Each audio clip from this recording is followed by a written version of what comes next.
Tell me about yourself. Who are you?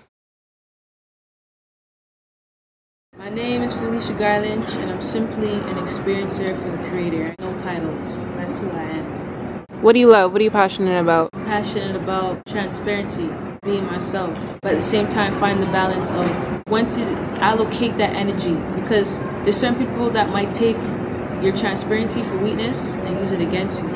So I'm passionate about writing, arts, I play the piano, poetry, good conversation, just being me, just rapping, you know? What do you represent? Speaking your mind, because what's worse than death is what dies inside. That's what I'm about. I want people to know what was in me while I was here, so when this soul leaves this body, there's no unnecessary mystery as to what I was about and what I stood for. So if you know I stand for something, you won't know that I won't vacillate easy between that and what's against what I stand for. So, are there any organizations or any projects or something that you represent? I represent my books, actually.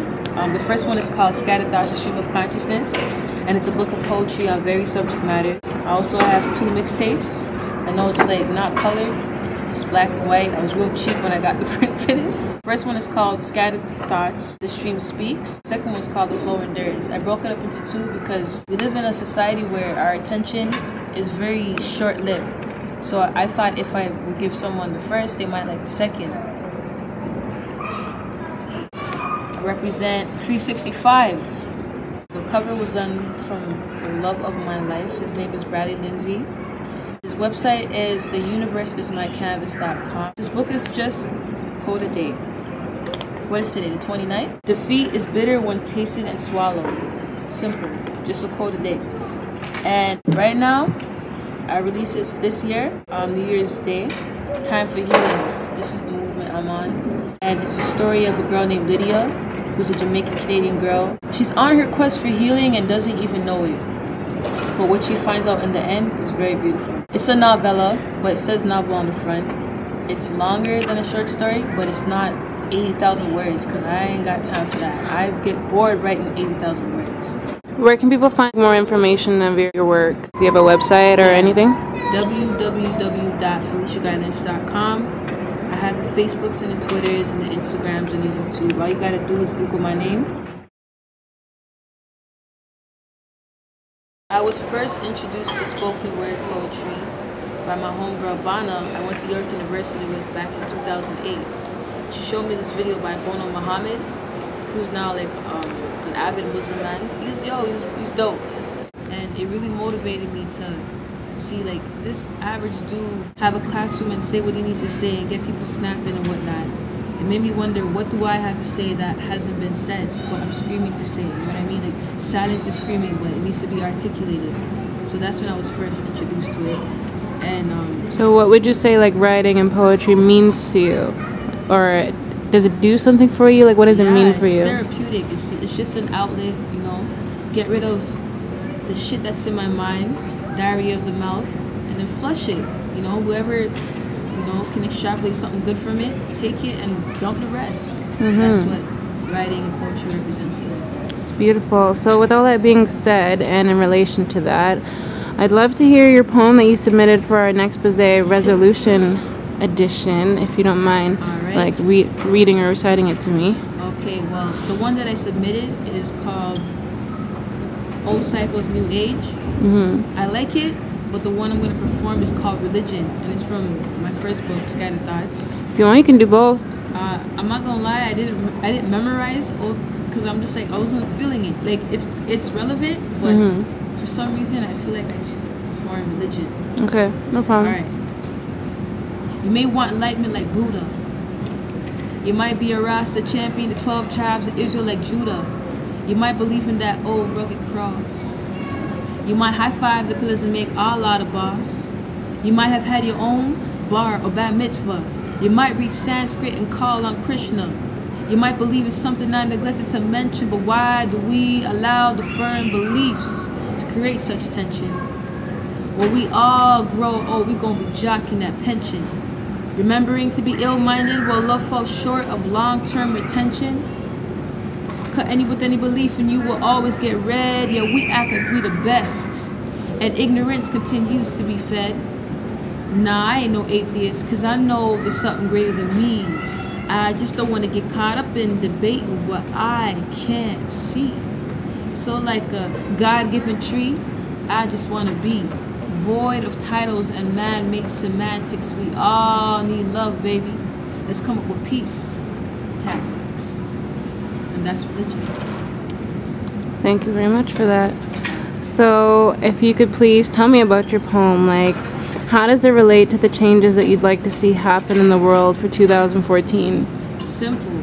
Overlook the differences, like acknowledge that they're there, but don't get so caught up in the fact that they're there to be an excuse to perpetuate the division. Because once there's a division, you're already conquered.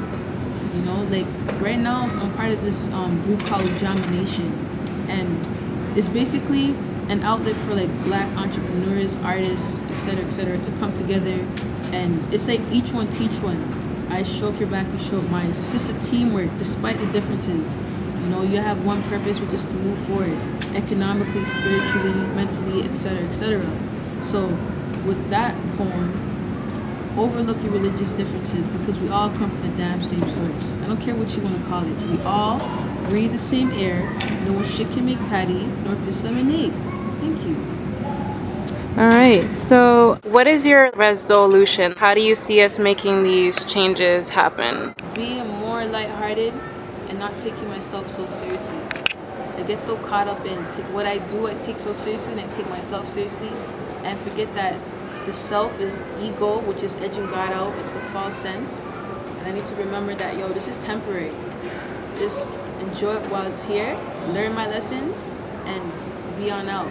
And evolve to the point of no return. Like, I ain't trying to come back in this flesh, or if reincarnation exists, I'm not trying to come back here. It's too damn low for me.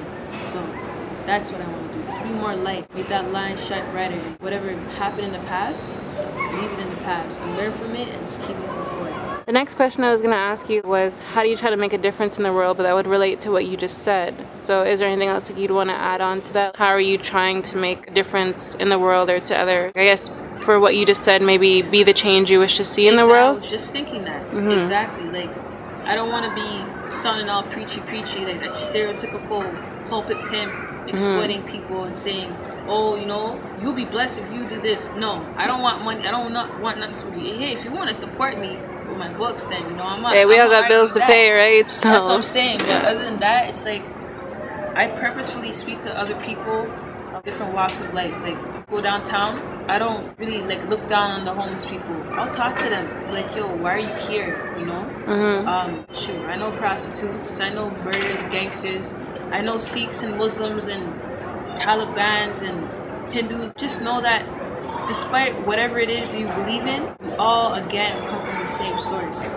What keeps your body warm doesn't keep someone else's body warm a different way. It's all the same. So just, yeah, keeping my mind open, but still holding on to my values. Because if you don't hold on to your values, or if you don't have something standardized within yourself, then you're gonna take in everything and be messed up. And at that, I shy away from. So yeah, take what I need and just, all right, peace to everything else. Awesome. Those are all my questions, but is there any message that you want to leave behind? It's pretty self-explanatory? Okay. It's gonna be repetitive. So there's no last words or message that you would want the world to specifically hear. It's just take in everything. Be. That's the message. Be. I like what you want to add to it, the ... you fill in that. Don't ask, what do you want me to be? You ask yourself that. That's just within. Teaching people to think for themselves. Exactly. Simple stuff. I feel that. Okay, so thank you so much for sharing your resolution with us through your poetry. We look forward to sharing your voice with the world. Peace. Thanks.